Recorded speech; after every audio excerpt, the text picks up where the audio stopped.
Good afternoon, ladies and gentlemen. Welcome to 10 Forward with your host, me, Brian, Master of None. Episode 25. Had to put my retired number, my man Barry Bonds, yes, the home run king, in honor of him and my 25th episode. Tonight, we're going to be discussing Star Trek Lower Decks. It's back, baby. Season 3, Episode 1. Good stuff coming up for that. I also want to talk about a new show I've been watching. I don't know if you guys got into it at all, but it's called Game of Thrones. So far, so good. I'm almost done with the second season, so we'll talk a little bit about that today. No spoilers, please. I'm actually enjoying this. Artemis 1 delayed for a week due to some kind of a leak. We'll get into that as well. And we're back with the Replicator, baby. We've got Rib Talk. There's something going on in my town this week. It's kind of special, and I'll share it with you guys. So, anyways, strap in and get ready to take off for some fun and adventure. Yes, I said adventure. All right.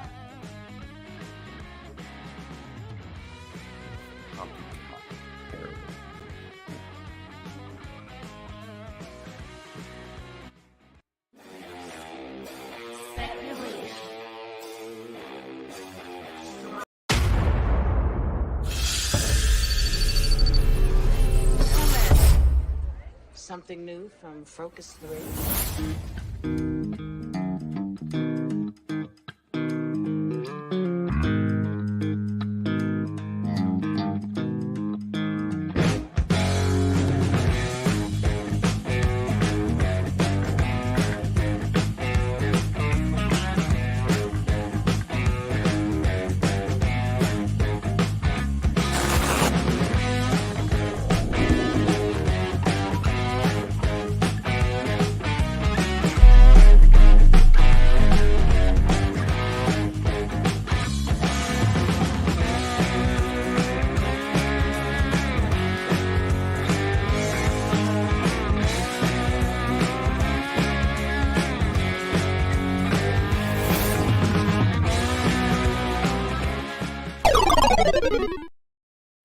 What is going on, ladies and gentlemen? 1 second here. T-minus 2 days, 18 hours, 11 minutes, and 52 seconds until the new launch countdown is at its completion. We'll be back in space again as far as going back to the moon. Anyways, very excited. We'll talk a little bit about why it was delayed and all that stuff today. But anyways, how the heck is everybody doing? I hope you're doing well. I actually had the good fortune to have a day off today, so I'm enjoying that as it were. But yeah, no. So far, it's here. I got Vince. Hey man, what's going on? St. Louis Ribs. Yeah, no. I will be talking more about that later. Just make sure to share this out as much as you can. Get some eyes and some ears. I know I scheduled this a little bit later, but I think Enosh and Max were going to do something a little bit later, so I decided to move it a little bit forward in the time slot, as it were. So sorry for any confusion that may have caused, but hey, we're here. Let's do it, and let's get down to the brass tacks of the situation. Grounded is the name of the episode. The show, Lower Decks, it's back with season 3. This is the first episode.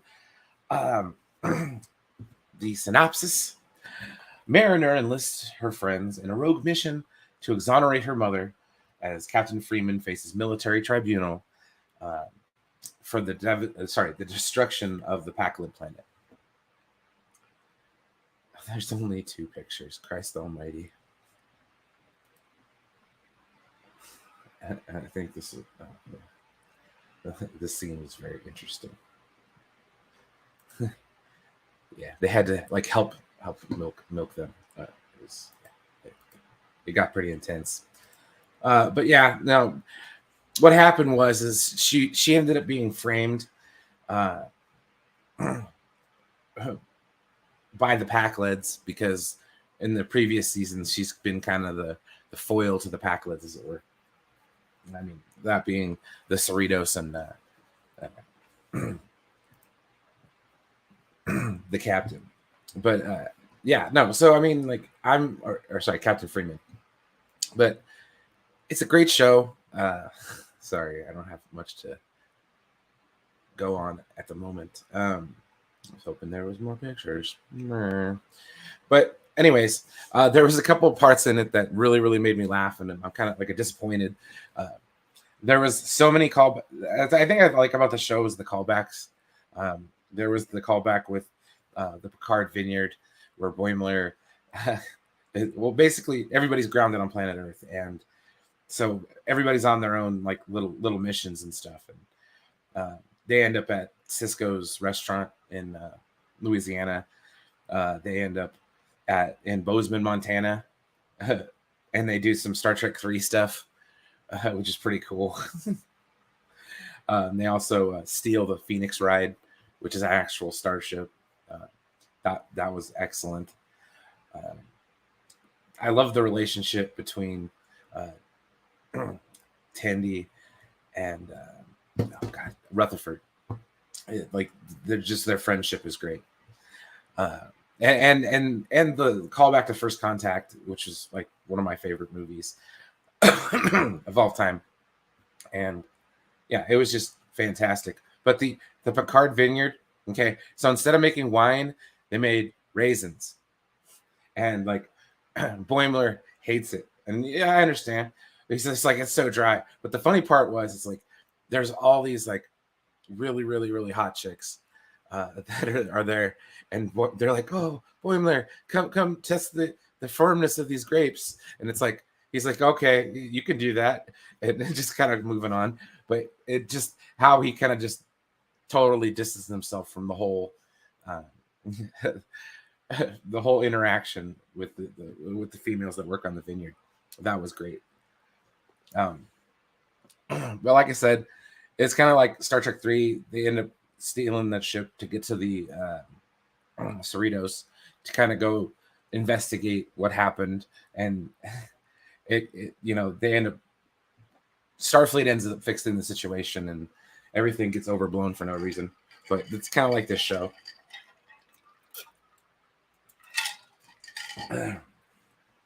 This show here, you kind of have to take the serious side of Star Trek and put it away for a little bit. I know it sounds kind of weird, but it's just one of those things you have to do. But it's a great show. I really enjoy it. Let's see here. yeah, exactly. All the innuendos they were making kind of totally went over his head. He was completely oblivious. And it was just so funny. I had pictures and stuff. I mean, let's screw it.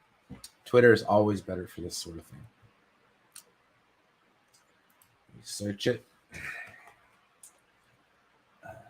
It's right there. Star Trek the Wicked. See, and the Boimler raisins thing was hilarious.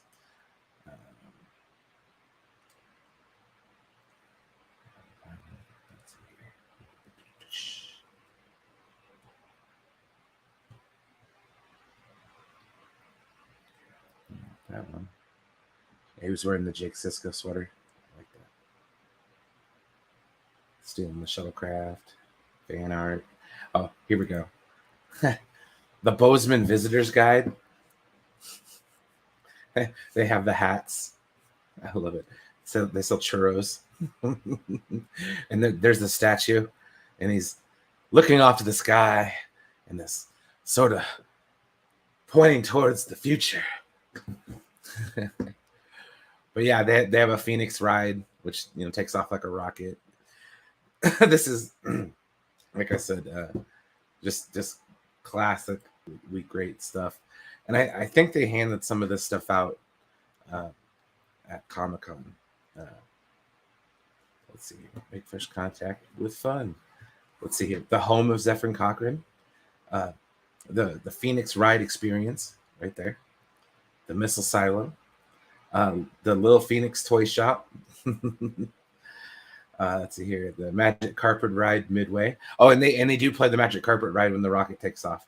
So I'm like, yes, a little Steppenwolf in there. Gotta enjoy that. Number 4. Number 5, let's see here. Warp 1 Coffee and Tea. I wonder if that was the same bar that Deanne Shore got drunk in. Number 6, the High Sky Stalker. Or sorry, High Sky Striker. Or Sky High Striker. Good Lord. Learn how to read, you fool. And I do love how they got James Cromwell to come back as Cochrane as well. But that was cool. Hey, Rhea, what's happening? Welcome, welcome. All right, let's see here. And number 7, the Cochrane Museum, featuring the epic statue. Number 8, the Latinum Press. That looks interesting. The number 9, the Crash and Burn bar. Oh, Crash and Burn bar. Okay, that was where. That must have been where they listened to Ooby Dooby. Number 10, the First Contact Fun Zone, where they got looks like a replica of the Vulcan ship. Number 11, Lily's Salmon Stand. I love Lily. And number 12, Thirst Contact. I like it. Uh-oh, we got a crying nephew. Not good. But yeah, the interactions between I love this. I just really love the show. The characters the show has a lot of heart. The characters are really great, and I could say more. And I Eugene Cordero is Rutherford. Jack Quaid is Boimler. They both have some other stuff. Tawny Newsome, she's great as Beckett Mariner. But anyways, scrolling on before I get in trouble. Let's see here. And, oh, okay. What?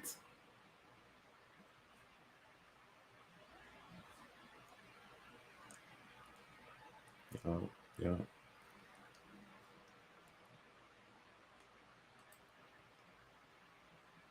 Let's see here. Yeah. Catch a so white hot sauce. I like that. But yeah. So that's that. And since we have people that are here, the next thing I got into, well, I got to throw up a picture here real quick, like make it all special. We got to have that pomp and circumstance here. This week's edition of 10 Forward presents the Evening at the Holodeck.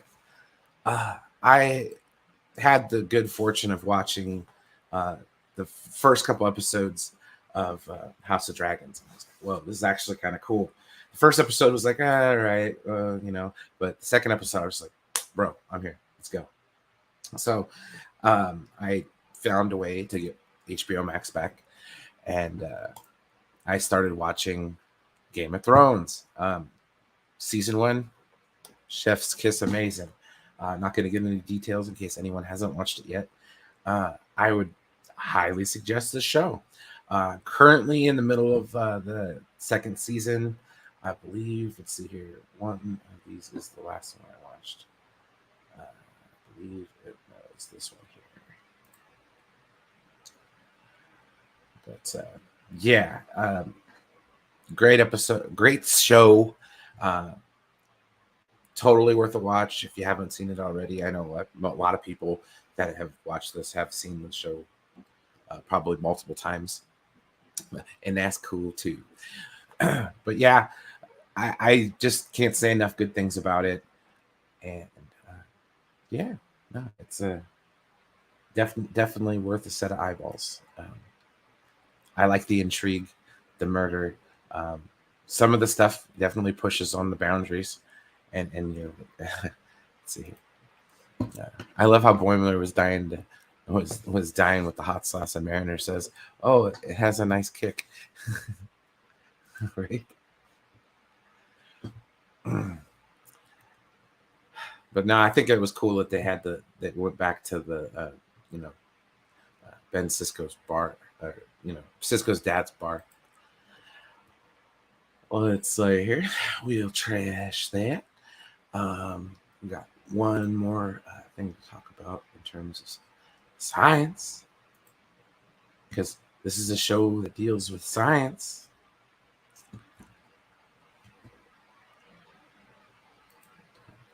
Okay, cool. It's gonna work. It's gonna work. We have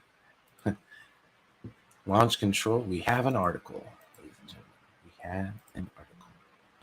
All right. It says NASA will try to launch Artemis again Saturday, September 3rd. I sincerely hope it happens, man. This is the kind of stuff that kind of gets me excited. Later. I'll subscribe later. All right. It says NASA believes that a change in fueling procedures should fix the problem. Apparently, they had an issue getting fuel, not from the rocket end. I guess it was on the receiving it, the sending end, from what I gather. Let's see here. Hey George, what's going on, dude? Welcome, welcome. That's right. That's right. All right. But anyways, NASA will make its second attempt to launch its Mega Moon rocket this Saturday, September 3rd. The space agency announced just days after scrubbing the rocket's first liftoff attempt following an engine issue.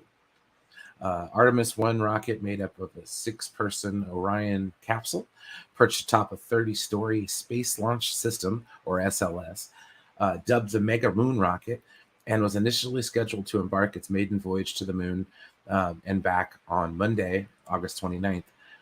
But engineers were unable to cool one of the rocket's 4-core R-25 engines down to safe temperature in time for launch. Okay. That's okay. I get it. A lot of it's like you have to cryo freeze the fuel to keep it liquid. That issue, along with poor weather conditions, forced NASA to cancel its launch just 2 minutes into the spacecraft's 2-hour launch window. NASA's officials said at a news conference on Tuesday. The rocket's new window for the second attempt will be September 3rd, 1 day earlier than its available window. It's Friday, September 2nd, which NASA ruled out due to high risk of adverse weather conditions. Yeah, they had to scrub the NASCAR race as well that weekend. But no, it makes sense. You don't. Let's see here. Oh, it did. Oh wow, lightning struck it. I guess that's nuts. Because I was. So anyways, on HBO Max, there's a show called From the Earth to the Moon. It's produced by Ron Howard and Tom Hanks, people that were behind Apollo 13. But this show's great because it kind of follows the space program, at least from like what we did to get to the moon and back and stuff like that. Not necessarily the shuttle portion of it, but like all the good parts in between. I like the stuff that talks with the Gemini missions. Yeah, you do, man. You gotta watch it. Now, let's see here. No, hyperviolence isn't really my thing. No, I'm not into like torture, gore, and there's lots of scenes of torture in the show, so it is kind of a hard watch. So I understand like if it's just not for you. But like I said, it's not too bad. Let's see. Jesus, it's crazy. Sunspot in the last 2 days, and it's directly aimed at Earth. Is that something to be afraid of? Don't get me scared. That's like, don't clickbait me with sunspots, man. That ain't cool. All right, let's see. The launch pad time for Saturday attempt would be at 2:17 p.m. Eastern Standard Time. Mike Safran, missions Artemis mission manager, said at a press conference on Tuesday. It's a 2-hour window. NASA's officials have added that the rocket didn't take off on Saturday. Another launch could be scheduled as soon as 48 hours later. So I'm hoping that's great. I mean, should I click on this? Because I'm scared here. All right, let's see. A planet-sized sunspot grew tenfold in the last 2 days, and it's aimed directly at Earth. The region could send unexpected solar flares our way. Oh, that's great. Jesus. Let's see here. Scientists have detected. When did this happen? 7 days ago. Oh my God. Are they here already? All right. No, we're not panicking. We're not panicking. We are not panicking. But anyways, just like rapid firing shit off tonight. It's mix up or something. Jeez, totally slacking. I get my shit this week.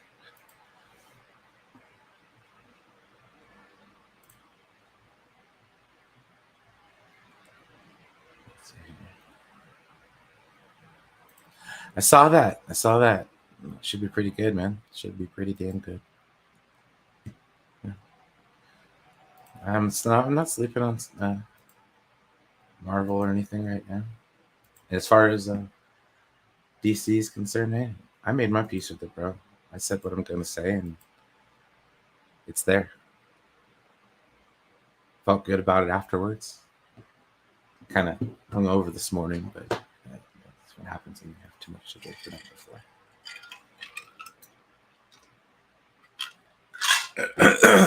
Excuse me. A little pause for the cause. Have to take a drink.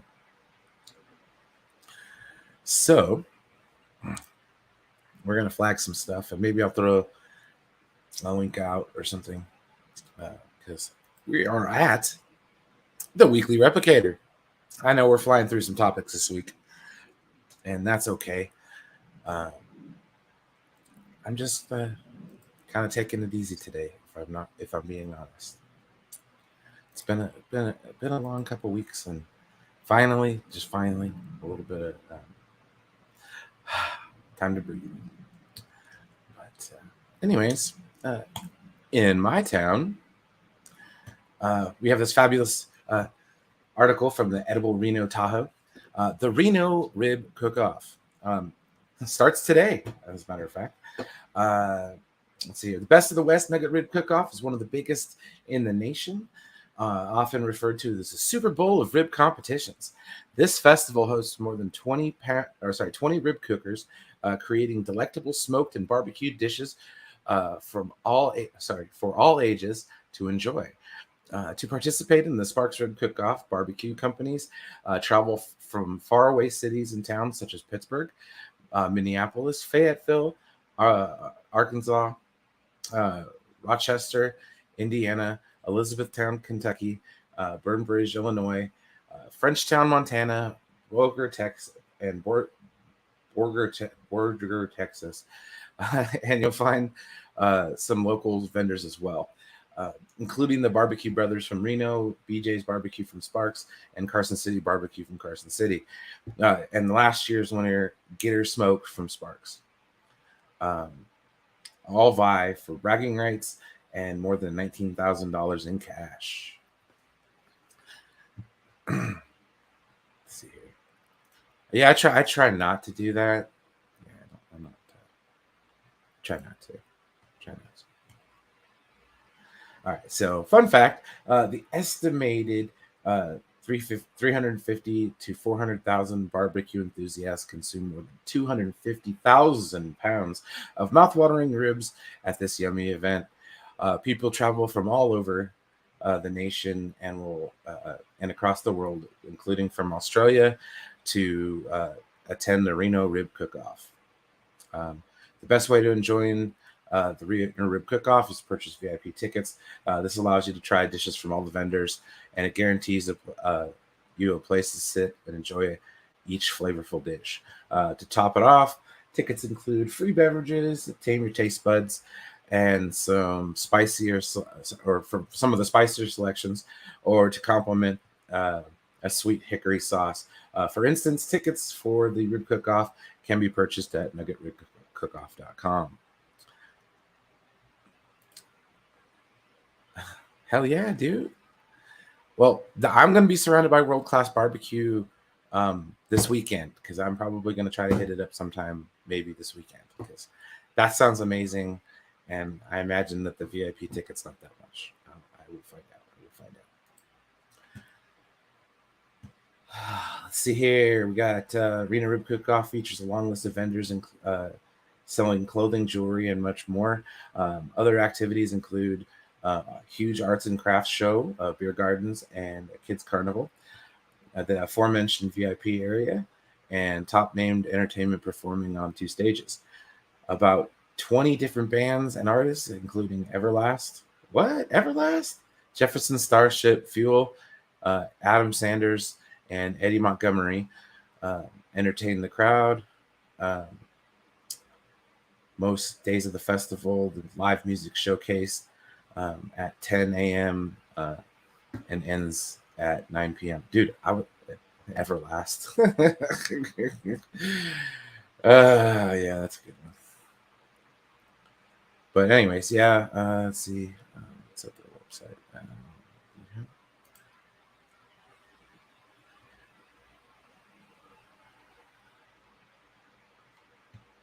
Yeah, no. I think it's going down. I'm going to talk to the Familia later and see if they want to go, because this seems awesome. Okay, that's not bad. Details. All right, how much? Yeah, I guess so.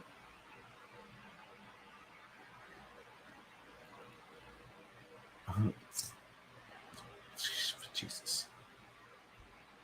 Okay, never mind. I'll just go and buy some stuff when I get there. But yeah, Artemis delayed, some sweet ribs, and Star Trek Lower Decks. Do it all for the ends, the burnt ends. Yeah, no, that's 100% of the reason why I would love to. That's why I think I'm going. It's going down. But yeah, so this week, it's fairly quick. I kind of want to get back to watching more Game of Thrones, if I'm being honest. Plus, it also kind of made me hungry for dinner, which will probably get going here as well.